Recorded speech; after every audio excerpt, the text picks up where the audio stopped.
বিসমিল্লাহির রহমানির রহিম। দুর্বল সত্য সিদ্ধ। কোনো নির্দিষ্ট সময়ে ভোক্তা যদি দুই বা ততোধিক পণ্য সংমিশ্রণের মধ্যে যে কোনো একটি সংমিশ্রণকে অগ্রাধিকার ভিত্তিতে পছন্দ করে, তখন ওই ভোক্তার নিকট অন্য কোনো সংমিশ্রণ অগ্রাধিকার পাবে না। একটি সংমিশ্রণকে একবার বেশি পছন্দ করলে আর কখনো ওই সংমিশ্রণ কম পছন্দ করবে না। মনে করি কিউএক্স ও কিউওয়াই দুটি পণ্যের মধ্য থেকে ভোক্তা কিউএক্স সংমিশ্রণ অগ্রাধিকার ভিত্তিতে পছন্দ করে। দুর্বল সত্যসিদ্ধ অনুসারে ভোক্তা আর কখনো কিউএক্স সংমিশ্রণকে কিউওয়াই সংমিশ্রণের চাইতে বেশি পছন্দ করবে না। নিম্নে চিত্রের সাহায্যে দেখানো হলো।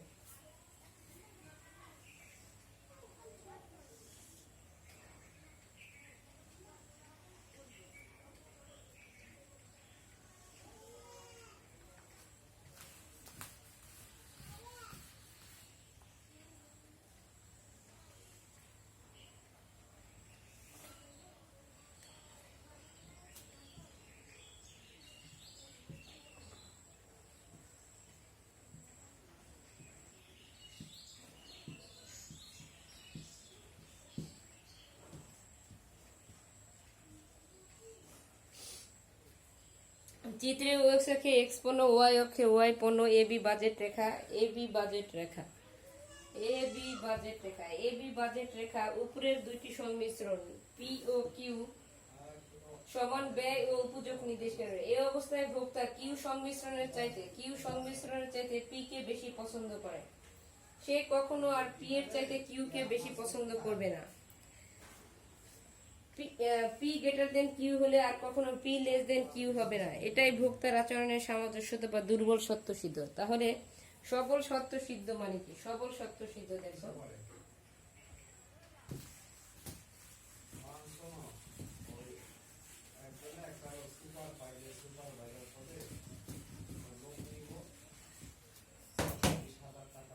এই যে আগেই বলেন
চিত্রে P P P one P one P two budget রেখা। পি হলো বাজেট রেখা যা ই বিন্দুতে ছেদ করেছে। পি ওয়ান বাজেট রেখা ভোক্তা এফ বিন্দুতে ছেদ করেছে এবং পি টু বাজেট রেখা এইচ বিন্দুতে পণ্য সংমিশ্রণ ভোক্তার অগ্রাধিকার পছন্দ করে। ই বিন্দুর চেয়ে এফ বিন্দু এবং এফ এর তুলনায় এইচ বিন্দু অধিক উপযোগ নির্দেশ করে। উপযোগের দিক থেকে এখন শক্তিশালী অনুসিদ্ধান্ত অনুসারে ভোক্তার নিকট ই এর তুলনায় এফ এবং এফ এর তুলনায় এইচ পছন্দনীয় হলে এফ এর তুলনায় এইচ পছন্দনীয় হবে। এই বিষয়টি দাম বৃদ্ধির ক্ষেত্রেও প্রমাণ করা যায়। এটাই হলো দুর্বল সত্য সিদ্ধ। এখন স্যামুয়েলসনের ভোক্তা সম্পর্কিত মৌলিক তত্ত্বটি।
এই মূল বক্তব্যটা পড়বা, আমি চিত্রটা বর্ণনা দিচ্ছি।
দেখো,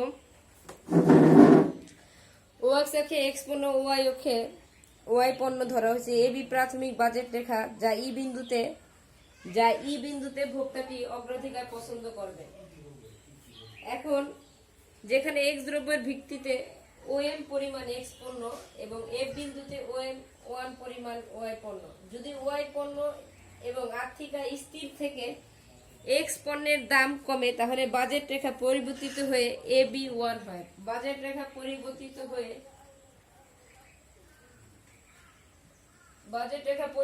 হয়ে এ বি ওয়ান হয়।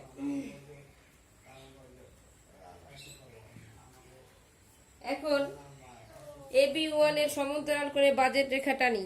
সিডি রেখা ই বিন্দুতে ছেদ করেছে। ই বিন্দুর বাম দিকে ভোক্তা সংমিশ্রণ পছন্দ করে না, তাহলে ব্রেক উইক এক্সিওম ভঙ্গ হবে। সেই ই বিন্দুর ডান দিকে ইডি অংশে এফ বিন্দুতে পছন্দ করে। এক্স দ্রব্যের ভোগের পরিমাণ বেড়ে ওএম ওয়ান হয়েছে। এক্স পণ্যের দাম কিছুটা কমবে, কারণ শক্তিশালী ভোক্তা হিসেবে ভোক্তার নিকট ওয়াই এর তুলনায় এক্স কিছুটা সস্তা হবে। এখন ওয়াই পণ্যের ভোগ কিছুটা কমিয়ে দিয়ে এক্স পণ্যের ভোগ বাড়াতে পারি। এটাই হচ্ছে বিকল্পন বা পরিবর্তন প্রভাব। খরচ ব্যবধানের সাহায্যে ভোক্তার প্রকৃত আয় যতটুকু কমানো হয়েছে, যদি সেটুকু তাকে ফেরত দেওয়া হয়, তাহলে এ বি ওয়ান বাজেট রেখা জি বিন্দুতে ছেদ করেছে, তাহলে এক্স পণ্যের ভোগ বেড়ে হবে ও এম টু। এটাই হলো ধনাত্মক আয় প্রভাব। ধনাত্মক আয় প্রভাবের ফলে ভোক্তার দাম বেড়ে এক্স পণ্যের চাহিদা বেড়ে এক্স পণ্যের দাম কমে গেছে। দাম প্রভাব হলো ঋণাত্মক। সুতরাং আয় প্রভাব ধনাত্মক বা হাবাধক হলে দাম অবশ্যই নাবাধক বা ঋণাত্মক হবে। তারপর অন্য লেখা যে উপরের আলোচনা থেকে বলা যায় যে, বা সুতরাং বলা যায় যে দাম কমার ফলে চাহিদার পরিমাণ অবশ্যই বাড়বে, আয় বাড়লে চাহিদার পরিমাণ বাড়বে। এটা মূলত স্যামুয়েলসনের ভোগ সম্পর্কিত মৌলিক তত্ত্ব নামে পরিচিত। অগ্রাধিকার পছন্দ তথ্য থেকে চাহিদা রেখা অঙ্কন করা।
দেখো চিত্রে ক এক্স, ক চিত্র আর এটা হলো খ চিত্র।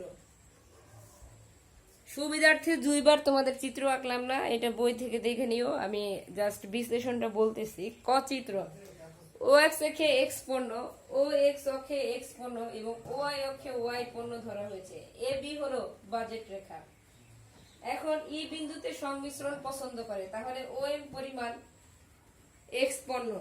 এখন ওয়াই পণ্যের দাম ও ভোক্তার আর্থিক আয় স্থির থেকে এক্স পণ্যের দাম কমলে বাজেট রেখা স্থানান্তরিত হয়ে এ বি ওয়ান হয়। A B one budget Rekha, A B one budget Rekha G one বিন্দুতে ছেদ করে।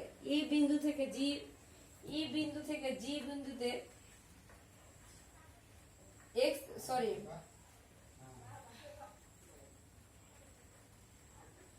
এ বি ওয়ান বাজেট রেখা জি বিন্দুতে ভোক্তা সংমিশ্রণ করে হলো ও এম টু। ভোক্তা সংমিশ্রণ করে ও এম টু এক্স বিন্দুতে। ই থেকে জি বিন্দুতে সংমিশ্রণ হচ্ছে দাম প্রভাব। খরচ ব্যবধানের মাধ্যমে প্রকৃত আয় স্থির থেকে এ বি ওয়ান এর সমান্তরাল করে এ বি ওয়ান এর সমান্তরাল কেটে সিডি বাজেট রেখা টানি যা এফ বিন্দুতে ছেদ করেছে। এক্স পণ্যের ভোগ ও এম ওয়ান ই থেকে এফ বিন্দুতে স্থানান্তরিত হয়েছে। খ চিত্র, ও অক্ষে এক্স পণ্যের চাহিদার পরিমাণ, ওয়াই অক্ষে দাম ধরা হয়েছে। দাম প্রবাহের সাথে এস ও টি বিন্দু যোগ করে যে ডি এন রেখা পাওয়া গেল, তাই normal demand curve. Normal DN মানে কি? ডিএন মানে নরমাল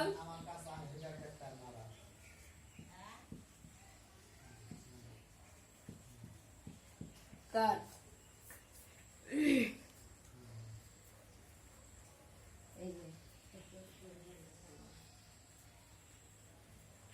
এস ও আর বিন্দু যোগ করে যে ডিসি রেখা পাওয়া গেছে তাই হলো ক্ষতিপূরণ চাহিদা রেখা।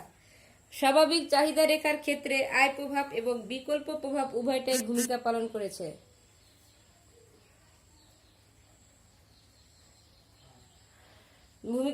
করেছে, কিন্তু ক্ষতিপূরণমূলক চাহিদা রেখার ক্ষেত্রে শুধুমাত্র বিকল্প প্রভাবেই কার্যকর। ডিসি, এখন দেখো একটি স্বাভাবিক পণ্যের ক্ষেত্রে দাম হ্রাসের বেলায় ক্ষতিপূরণ চাহিদার তুলনায় ডিসি এর তুলনায় ডিএন বেশি স্থিতিস্থাপকতা। অর্থাৎ দাম কমলে ক্ষতিপূরণ চাহিদার পরিমাণ বাড়ে আর স্বাভাবিক চাহিদা রেখা অনুসারে চাহিদার পরিমাণ তার চেয়ে বেশি বাড়ে। অন্যদিকে দাম বৃদ্ধির ক্ষেত্রে স্বাভাবিক চাহিদা রেখার তুলনায় ক্ষতিপূরণ চাহিদা রেখা বেশি স্থিতিস্থাপকতা। দাম বৃদ্ধির ক্ষেত্রে স্বাভাবিক চাহিদা রেখার তুলনায় ক্ষতিপূরণমূলক চাহিদা রেখা বেশি স্থিতিস্থাপকতা।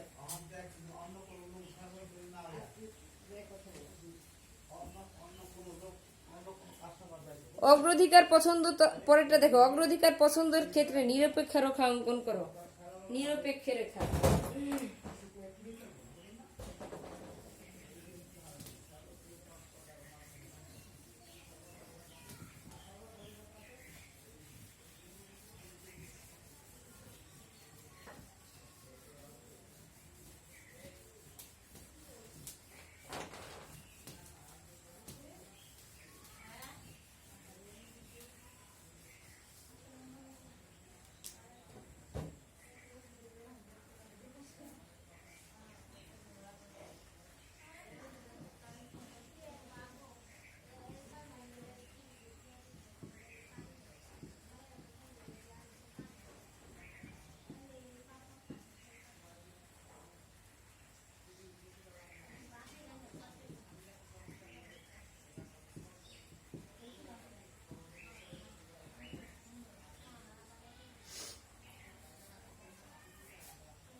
অগ্রাধিকার পছন্দ তত্ত্ব অনুযায়ী দ্রব্যের বিভিন্ন সংমিশ্রণের মধ্যে ভোক্তার পছন্দক্রম প্রকাশ করতে হয় না। দ্রব্যের মূল্যের প্রেক্ষিতে তার আচরণ পর্যবেক্ষণ করে নিরপেক্ষ মানচিত্র পাওয়া যায়।